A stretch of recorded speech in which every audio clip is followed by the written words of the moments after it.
मैं रेकर्ड गर्दैछु कि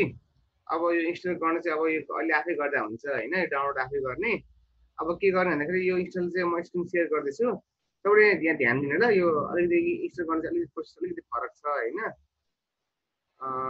मेरो स्क्रिन पनि सेयर भइरहेको होला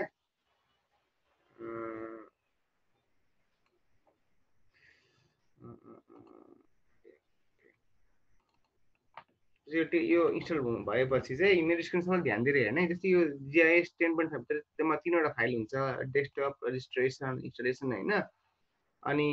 यो रजिस्ट्रेसनमा इन्स्टल गरिसकेपछि GIS खोली चाहिँ नहाल्ने क्या सुरुमा इन्स्टल गरेपछि चाहिँ के गर्ने भन्दाखेरि इन्स्टल भइसकेपछि जाने रजिस्ट्रेसनमा अनि यो त्यहाँ एउटा जिप फाइल पनि हुन्छ जस्तै कसैकोमा चाहिँ अब यो हुन त यो एउटा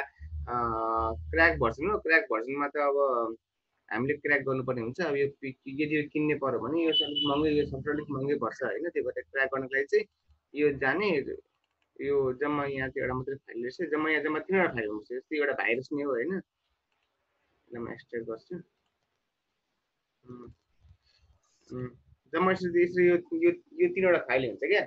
यो AF4 यो होइन अब यदि कसैको यो हुन्छ यो चाहिँ एउटा भाइरस नै हो तर यसले खासै केही बिगार गर्दैन यो भाइरसले नै GIS एक्टिभेट गराउने काम गर्छ यदि कम्प्युटरले पक्रियो भने एकछिनको लागि भए पनि आफ्नो भाइरसको त स्क्रिन अफ गरिदिने होइन मैले यहाँ मेरो स्क्रिन अफ गरिरहेको छु अनि पछि फेरि त्यसलाई अन गर्ने फेरि भाइरसको लागि चाहिँ त्यो भाइरसको स्क्यानर अफ गरेर फेरि अफ मात्रै गरिराख्नु भएन त्यसलाई यो एकपल्ट एक्टिभेट हुने बित्तिकै त्यो भाइरस स्क्यानरलाई फेरि अफ गरिदिने सरी अन गरिदिने अनि यो सर्भिस भन्ने एउटा नोटप्याड फाइल छ यो नोटप्याड फाइलमा के गर्ने भन्दाखेरि आफ्नो पिसीको नेम हालिदिने यो पिसीको भनेको चाहिँ अब प्रायः सबैलाई आइ नै हाल्छ ल यो माइ कम्प्युटरमा गएर यहाँ हेर्न सकिन्छ माइ पिसी जाने अनि भ्यूमा जाने सरी कम्प्युटरमा जाने अनि सिस्टम प्रोपर्टिज अथवा सिस्टम प्रोपर्टिज हेर्दा हुन्छ सिस्टम प्रोपर्टिज गएर चाहिँ अनि डिभाइस नेम यो डेस्कटप के छ नि यो यसलाई यसरी कपी गरेर यहाँ यसरी पेस्ट गरिदिने अनि यसलाई कन्ट्रोल एस फेरि सेभ गरिदिने अनि सेभ गरेपछि यसलाई क्रस गरिदिने अनि फेरि लास्टमा यो 3वटा फाइल यसलाई सबैलाई कपी गरेर चाहिँ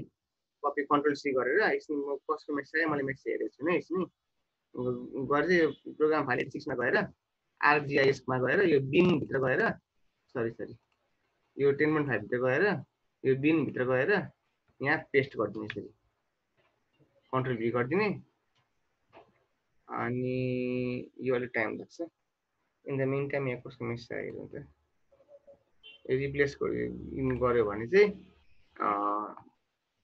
यो हुन्छ यो आफै अनि इन्स्टल हुन्छ अनि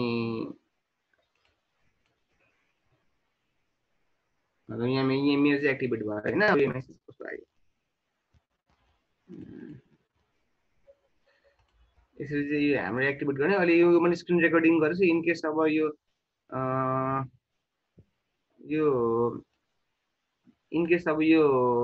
कसैले के बुझेन भने यो रेकर्डिङ अहिले म यो ग्रुपमा पठाइदिन्छु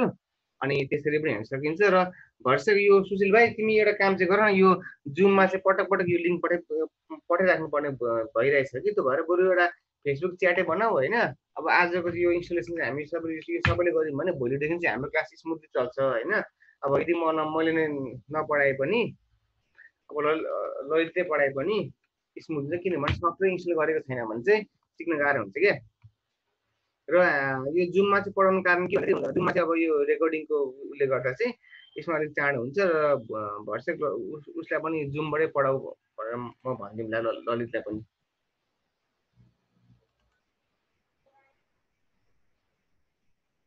ल यो अहिले भर्खर गरेको डाउनलोड चाहिँ अहिले म पठाइदिन्छु अनि यो डाउनलोड हेरेर चाहिँ भिडियो हेरेर चाहिँ